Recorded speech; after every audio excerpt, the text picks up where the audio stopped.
Episode 4, The Renaissance Begins, Italy, Ideas, and Art, an AP European History podcast by Hammer History Productions. Today we're heading into one of the most famous periods in European history, the Renaissance. Dr. Morgan, Professor Theo, welcome back. Thanks, Miles. This is one of my favorite topics to teach, and honestly, one of my favorite places to visit. Same. You can't really understand modern Europe without understanding what happens here. So today we're answering three big questions: why the Renaissance starts in Italy, what new ideas come out of it, and how those ideas show up in art. Dr. Morgan, where do we start? Before we go too far, I want to make sure I understand some of the political terms we're going to use. The textbook mentions communes, popolo, signori, and courts. What do those mean? Great question. A commune is essentially a self-governing city-state. In medieval and Renaissance Italy, many cities, like Florence and Venice, developed communes where local citizens had some degree of political control, rather than being ruled by a distant monarch. So more local control. Exactly. Now, within those communes, you often had tensions between different social groups. The popolo refers to the common people, especially merchants and artisans, who pushed for greater political power. And they're not peasants. They're urban workers and business people who are gaining wealth and want influence to match it. So kind of like a rising middle class. That's a good comparison. But over time, many of these communes became dominated by powerful individuals or families known as signori. So they take over? In many cases, yes.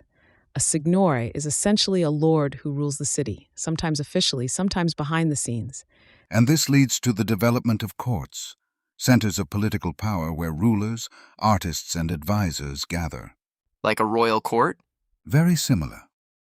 Courts become cultural hubs where art, literature, and political ideas flourish, because rulers want to display their power and sophistication.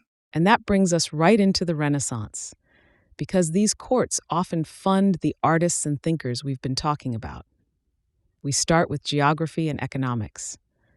In the 1400s, the Italian peninsula wasn't unified like France or England.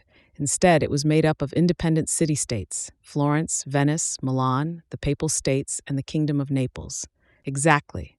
That political fragmentation created intense competition between city-states for power, wealth, and influence, often through diplomacy, alliances, and war. And that instability is important. Think about figures like Francesco Sforza in Milan or the ruling elites in Venice. Power isn't inherited in the same way as in monarchies. It's negotiated, seized, and maintained. So politics is kind of flexible? Flexible, and sometimes ruthless. This is the world that later shapes thinkers like Niccolo Machiavelli, who is watching these power struggles unfold in Florence. Oh, so this connects to the prince later. Exactly. And culturally, this environment is very urban. These are city-based societies, not rural feudal kingdoms. That matters a lot. It really does. When I take students to Florence, one of the first things we talk about is how dense and wealthy the city is. You can stand in the Piazza della Signoria and see the political, economic, and cultural power all in one place. What made Florence so wealthy compared to other places? Banking and trade. Florentine merchants were deeply involved in Mediterranean trade networks, connecting Europe to the Byzantine Empire and the Islamic world. They also developed sophisticated banking techniques, like bills of exchange, that allowed money to move across long distances. That sounds pretty advanced. It was, and families like the Medici became incredibly powerful through banking. Cosimo de' Medici and later Lorenzo de' Medici used their wealth to influence politics and culture. Lorenzo the Magnificent is a great example. He's not just a political figure, he's also a cultural patron. Patronage again. Exactly. Patronage is central. Wealthy individuals, guilds, and even the church funded art, architecture, and scholarship, and especially the popes in Rome. They became major patrons, funding large building projects and works of art to demonstrate the power of the church. You mentioned guilds. Are those still important here? Yes, guilds, associations of merchants and artisans, played a major role in urban economies and politics, especially in Florence. Can you explain a little more what a guild actually does? Sure. A guild regulates a specific trade, setting standards, training apprentices, and protecting the interests of its members. And it's also social and political, providing support networks and even influencing government decisions, especially in Florence, where major guilds held power.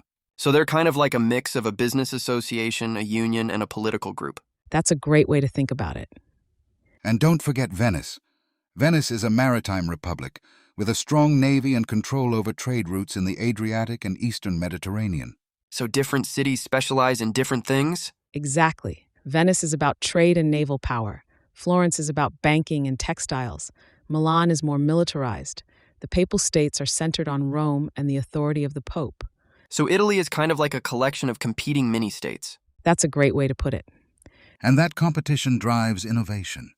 Cities want to outdo each other, not just economically, but culturally. And it's worth noting that this growth comes after the disruptions of the Black Death, as cities begin to recover economically and culturally. Even with that recovery, society is still very hierarchical. Elite families dominate politics, while merchants and artisans gain influence, and workers and the poor remain at the bottom. I'm going to be honest, I felt a little rushed doing the reading for this part.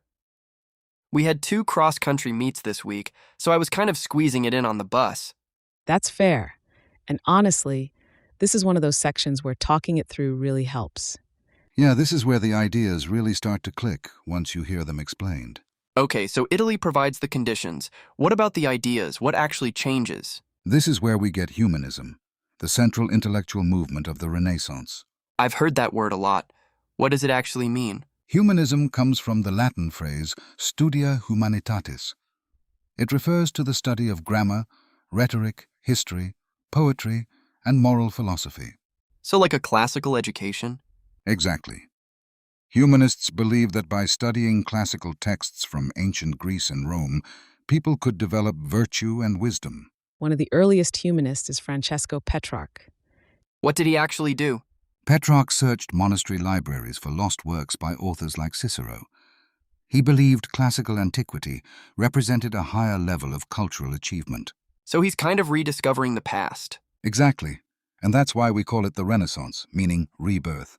Another important figure is Giovanni Boccaccio, who wrote the Decameron.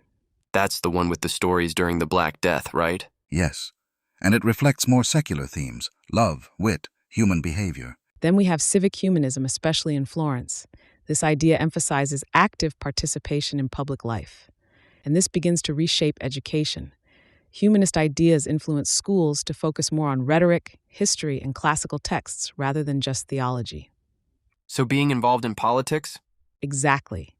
Leonardo Bruni is a key figure here. He argues that education should prepare citizens to serve their republic. And then there's Marsilio Ficino, who translates Plato, and Giovanni Pico della Mirandola, who writes the oration on the dignity of man. That's the one about human potential? Yes. Pico argues that humans have the ability to shape their own nature, an incredibly optimistic view. That feels very modern. It does, and it's part of what makes the Renaissance such a turning point. Why was humanism such a big deal? It sounds a lot like how we think about education in the world today. That's exactly why it matters. Before this, the dominant intellectual tradition was scholasticism, focused on theology and using logic to understand religious doctrine. So very focused on religion. Exactly. Humanism broadens that focus. It's still religious, but it emphasizes human potential, ethics, and civic life. And this leads to Christian humanism, especially outside Italy. What's that? Christian humanists combine classical learning with a desire to reform Christianity. The most famous example is Desiderius Erasmus. What did Erasmus do? Erasmus believed in ad fontes, to the sources. He studied early Christian texts and argued for a simpler, more ethical form of Christianity focused on inner piety. He even produced a new Latin translation of the New Testament. So he's using humanist methods to improve religion. Exactly. And this helps set the stage for the Reformation. So all these ideas, humanism, art, political thinking, do they stay in Italy? No, they spread across Europe. And one of the key reasons is the printing press. Gutenberg, right? Yes, Johannes Gutenberg develops movable type printing around 1450 in Mainz. What were books like before that? They were copied by hand by scribes, often taking months or years, which made them expensive and rare. Gutenberg's press allows for mass production of books, lowering costs and spreading ideas much faster. Early printed works like the Gutenberg Bible show how precise and consistent printed text could be compared to handwritten copies. And printers don't just copy old texts, they standardize them. That means fewer copying errors and more consistent versions of works like the Bible or classical authors, which means humanist ideas spread beyond Italy into places like France, the Holy Roman Empire, and England. And you start to see the rise of printing centers in major cities, which helps standardize texts and spread literacy, especially among urban populations. So this is really accelerating how fast ideas move. Exactly. What once took generations can now spread in decades. Okay, so how do these ideas show up in art? Through patronage, families like the Medici funded artists, Artists become individuals, known for their unique style. techniques like linear perspective, developed by Brunelleschi, create realism. Artists like Masaccio, Donatello, Botticelli, Leonardo da Vinci, Michelangelo, and Raphael reflect humanist values. And you can actually see this when you visit Florence. When I take students there, we stand in front of the Florence Cathedral and then walk through spaces filled with Renaissance art. You can literally watch the shift toward realism and classical influence unfold. It's not just technique, it's subject matter too. You start seeing classical mythology alongside religious themes, which would have been unusual in the Middle Ages.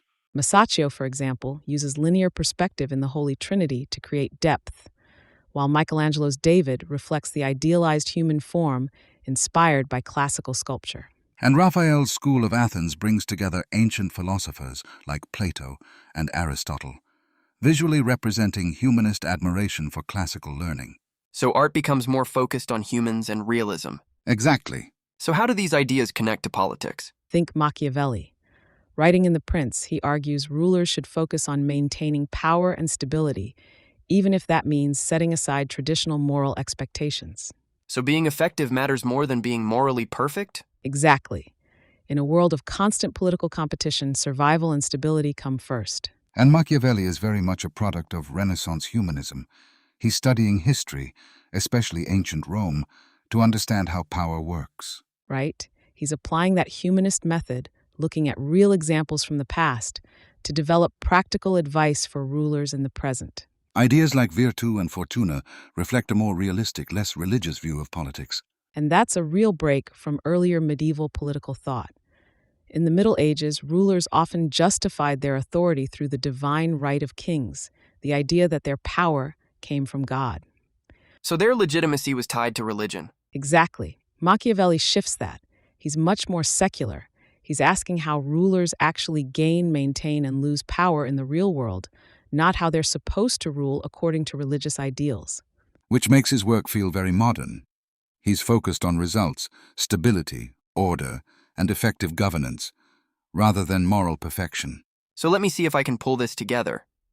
The Renaissance starts in Italy because of wealth, trade, and political competition. It introduces humanism, which focuses on human potential and classical learning, and spreads through tools like the printing press.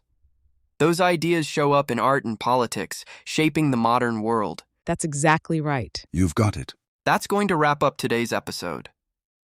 Next time in episode 5, we're going to look at Renaissance society, who had power, who didn't, and how these ideas played out in everyday life, as well as the beginning of the modern states of England, France, and Spain. Episode 5 coming up next. See you then.